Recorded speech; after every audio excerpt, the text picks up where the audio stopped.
The gay or lesbian person and the bicurious friend or stranger.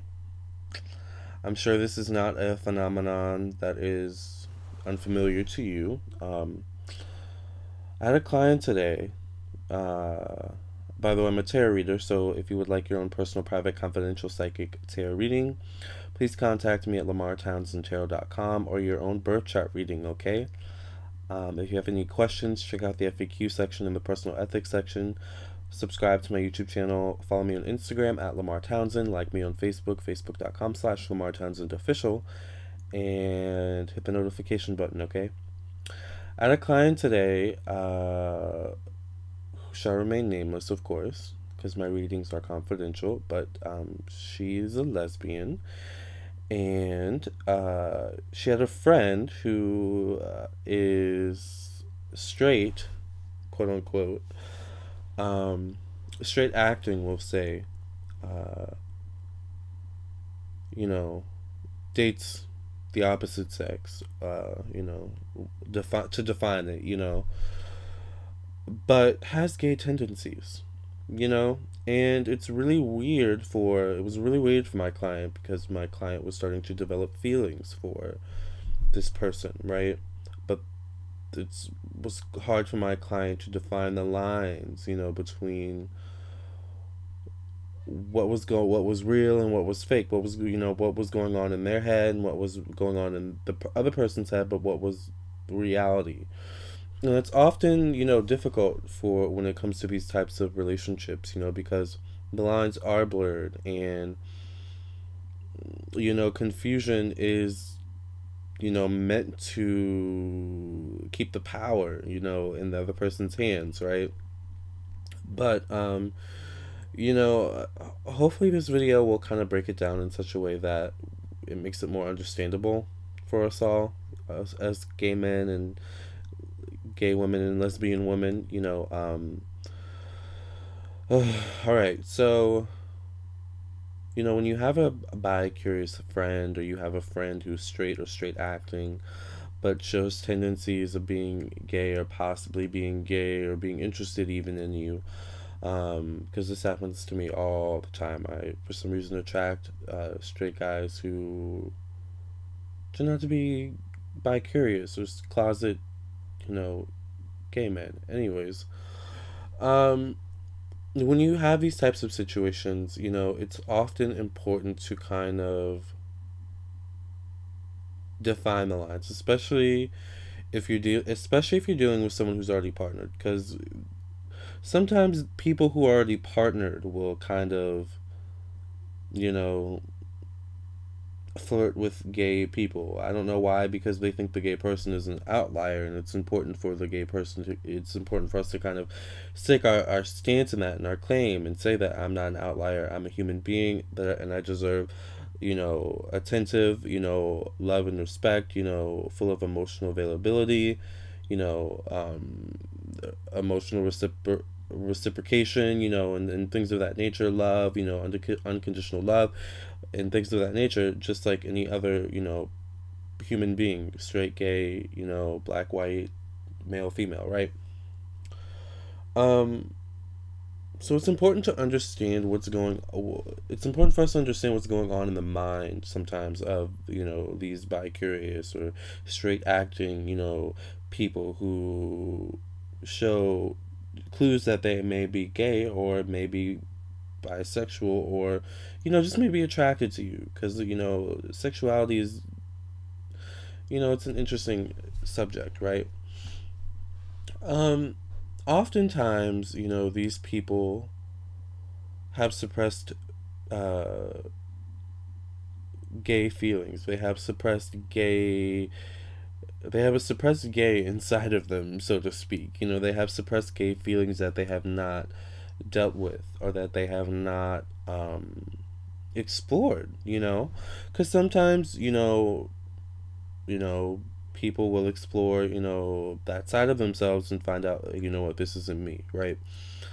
um So first of all, let's just acknowledge that. Like, if you first of all, if you get like that type of vibe from someone or a friend or what so have you, 9 times out of 10, like, trust your intuition. Like, that person is hitting on you. That person is attracted to the same sex. That person probably is got bicurious, gay, this or that. But don't call them out on it. Just kind of observe, pay attention to their behavior. Have a detached. It's important for us to have, as the gay person, to have a detached point of view, a detached perspective from the situation, right? Because we have to understand that the other person has, the bi-curious, straight acting person has a detached perspective, right? But for a different reason. We'll get into that in a second. So, number one, acknowledge that they have suppressed gay feelings clearly, right? Um, but number two, acknowledge that they're closeted, though, in those feelings. That maybe they don't know it. That maybe they don't trust it. Maybe they don't believe it. Maybe they are just disillusioned enough that they don't think, that they are. Maybe they had a specific upbringing, that was homophobic, or that had, certain views that did not favor, gay people, or liking the same sex or loving the same sex, or maybe they just grew up in a religious, home. You know how that is sometimes, right? So let's just acknowledge that. Let's have a little bit of sympathy, all right, for the person, right? But let's not have too much sympathy, because let's just get this out. A lot of us gay people also grow up in homophobic, religious, you know uh those types of upbringings that maybe societal views conflicted with who we were. You know what I'm saying? Or just our family views, conflicted with who we were. A lot of times we as gay people do feel like growing up, or even just in general, like the black sheep of the family, or just the black sheep in general, of the world. But regardless, we still live in our truth. We still open that closet door and close it and lock it shut, and we never go back. We live in our truth. We honor our truth. We express our truth. We express our individuality and our creativity and who we are, and we express our pain, and we express our vulnerabilities and our sensitivities and the different, balance of feminine and masculinity within ourselves. We express ourselves wholly as gay people. Totally different lifestyle, totally different perspective than the straight acting person, closeted gay person still in the closet, right? Who wants to dip their toe out of the closet every now and then, but doesn't want to come out of the closet fully like us. Let's not have too much sympathy, okay? Um, so let's move on. All right, let's move on. So we're dealing with someone who has, repressed feelings, who's closeted, who um,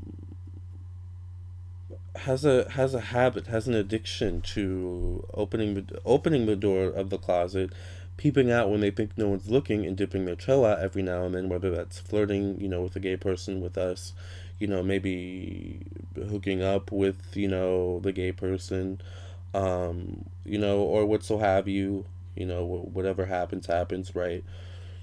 you know, Getting that type of experience every now and then whenever they decide to dip the toe out, whenever they decide to get drunk, you know how that goes.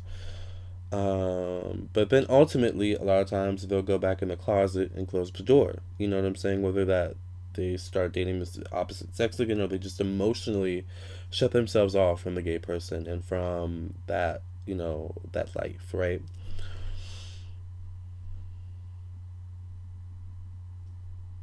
So here we see that detached perspective, that detached um, way of looking at things that I was talking about, right? Where they can experience an experience with the same sex, but then detach from it, leaving the other person, the gay person left out in the closet, outside of the closet, by themselves, wondering what the frick just happened, why Are they ever going to come back out, you know? And if they do, how long are they going to come back out, you know? So, I think it's important for us as the gay person to stand strong in our convictions, be proud of who we are, and understand how strong and brave we are, um, as a person, as a human being, as an individual in a restricting, limiting society, to just live in our truth and be ourselves.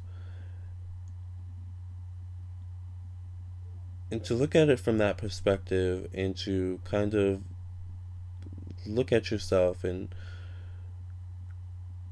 believe that you're worthy. You are more worthy than, you know, someone who only wants to come out of the closet, dip their toes out of the closet at your convenience when they're comfortable enough, when they think no one's looking, you know.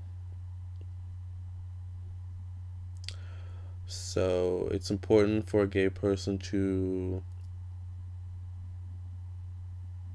define the lines yourself, you know. Define the lines of the relationship yourself, you know. You as the gay person really have the power, you know. And I think that's why I've gotten so much better at dealing with these types of situations, you know, because I realize I have the power. And a lot of times the other person will trick you into thinking that they are the one with the power, but